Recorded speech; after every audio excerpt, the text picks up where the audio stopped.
সে ছিল আমার জীবনের সবচেয়ে আপন মানুষ।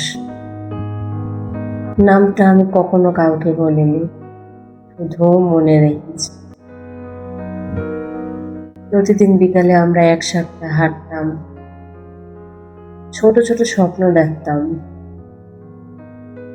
একটা ছোট ঘর, সাথে সারা জীবন থাকার পরিকল্পনা। আমি ভাবতাম ভালোবাসা মানে সে কখনো ছেড়ে যায় না,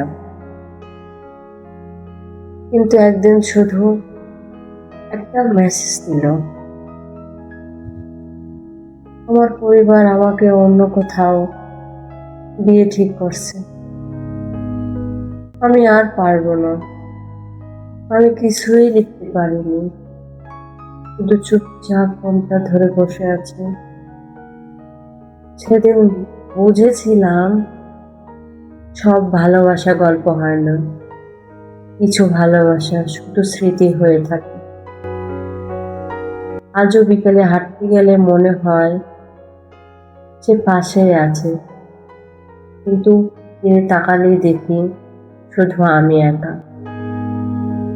আর সবচেয়ে কষ্টের কথা হলো আমি আজও তাকে ভুলতে পারিনি, কিন্তু সে হয়তো অনেক আগেই আমায় ভুলে গেছে।